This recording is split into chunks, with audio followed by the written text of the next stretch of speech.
Good day, you are welcome back to my channel, Word and Fire Revival channel.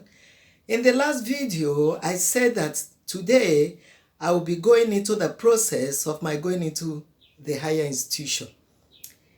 After the secondary school, I couldn't go directly to a higher institution because of the financial problem I mentioned earlier. Because the family went a bit down, that it wasn't very easy for me to just apply to schools. Those days you apply to individual universities, you don't do like JAMB as we are doing today. So I was always at home, just sitting down doing nothing, because I refused to go to teacher training school. I never wanted to be a teacher. Then one of those days, I was running an errand for my mother, and I happened to pass in front of one teacher training college, and somebody beckoned on me. It happened to be one of my old friends. She asked me where I was going. I told her. She now said she was in that school and that she was doing teaching education. I was so surprised because this girl was so bright. You would expect her to be a lawyer, a doctor, an engineer, or whatever, but because of her family background, she explained to me that her father died and those the father raised could not help her. The mother was cooking and hawking, and she was the eldest of the family, and she had 4 siblings, all boys. That was what landed her in that place. She asked me, since I couldn't apply to any higher institution, I should come and join her. Well, I wasn't comfortable at first, but I later made up my mind. That's okay, half bread is better than none. I followed her to go and see the principal of the school, who told me to bring my credentials or my results, WAEC result the next day. The next day I took the WAEC result to her reluctantly because I never wanted to be a teacher. She looked at the result and simply posted me to a class, because you can't see that kind of result and tell the person do this, do that. It was a direct entry to teacher training college, especially while the Eastern State was doing what they call the crash program. The crash program is what's the name? It has a name. Well, they were trying to train up emergency teachers because they were running short of teachers in the state for primary schools. So anybody that is willing, they just take you. And in that place, you see a lot of married women, old women, my mother's age mates, they were there. People that came out with just school sets, they were there reading, teaching, and they were supposed to be my classmates. So my second day in the school, they were doing sports. Physical education is one of the compulsory subjects in teachers training colleges. People like me, the younger ones, we will take our cardigans and pretend to be sick so that they will not force us to do physical education. And that day, as we were there holding our cardigans, some 2 children ran in to meet their elder sister who was there with us. I still remember her name. Her name was Tessie. I later met her in IMT Enugu. So when they came, the lady, I don't know what they told her, and she jumped up, ran into the classroom, carried her bag, and ran out. It was people around her that told us that she gained admission into IMT Enugu. So my friend said, that she applied. I had to follow her to go and check. We did not even ask whether the results or the admissions were published in newspapers or it was a direct letter to the boss, the post office box. We just ran out. She went and collected her mother's or her family's post office box key. Me, I went to my dad and collected our own, and we ran to the post office. When we got there, opened our boxes, we didn't see anything. We were going back. I just casually said, let's visit my uncle, who was a manager in one of the insurance companies along the way. As we entered, he saw us, Chinenye, what are you doing this early morning? I said, Uncle, we went to check our results Institute of Management and Technology, Enugu. We learned the result was out. He said, oh, I saw something like that in the newspapers. Okay, you check for your names. I wasn't really sure whether I applied or not. Anyway, my friend saw her name under Basic and Industrial Sciences. And she screamed. Me, I checked. I didn't know where to check. My uncle said, okay, what of your own? Bring the paper. Let me help you check. He said, what course? I said, because I loved figures. I said, accountancy. Fortunately for me, I was right. He checked under accountancy and he saw my name and said, you passed. They gave you admission. Hey, we rejoiced. Let me just be moving fast. That's why I'm talking so fast. I don't want to waste people's data. So we now went outside.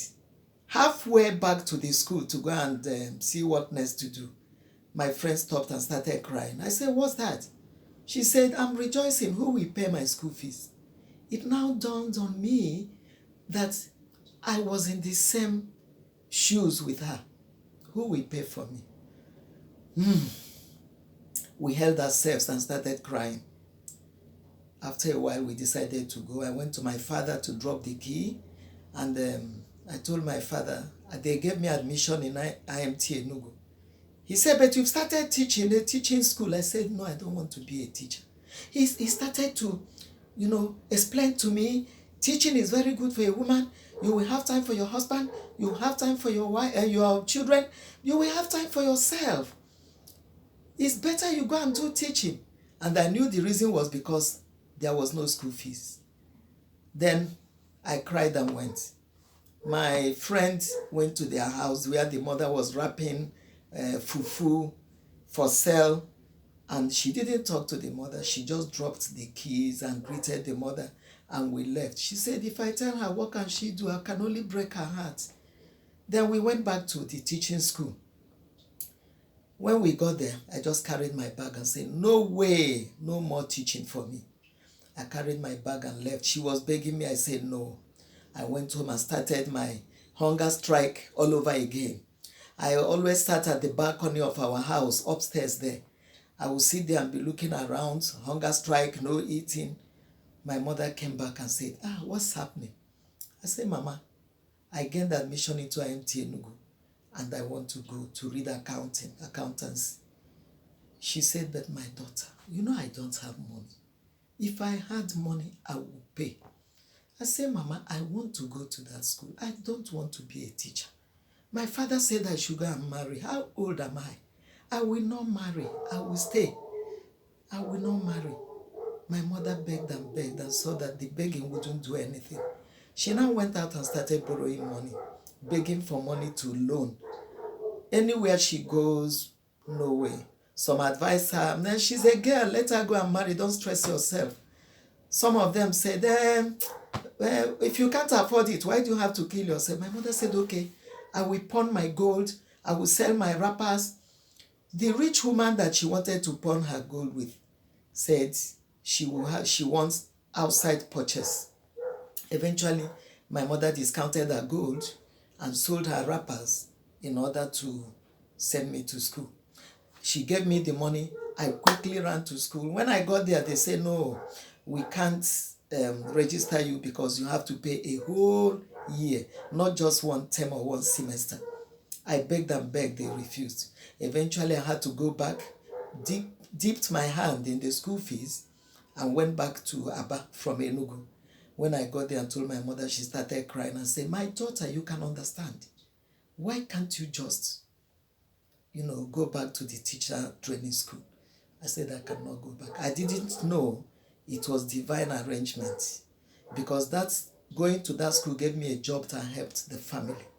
So that was how I went back. And my mother started begging for money again because I refused to eat. Eventually, she gathered the money after 2 days. I went back. When I got there, they said the admissions were closed. The bursar refused to take the money from me. And as I was standing there, one man came out of one of the buildings and was heading towards the car park. The bursar said, if anybody can help you, it's this man that's going there. He is the head of the Department of Accountants, Mr. Njokama. I can't forget that man. I ran and went to him. When I got there, he was about entering the car. One leg was inside the car. I held the other leg and said, please. He said, my dear, what the bursar told you is correct. That is the situation. The admissions have closed. We cannot take you. I said, please, you need to know what my mother suffered to get this money to give me. If I don't get educated, I will never forget you. I will know you are the cause of my being an illiterate. If I miss this opportunity, the man was just looking at me. After a while, he said, okay, I should go, that the bursar should collect the money.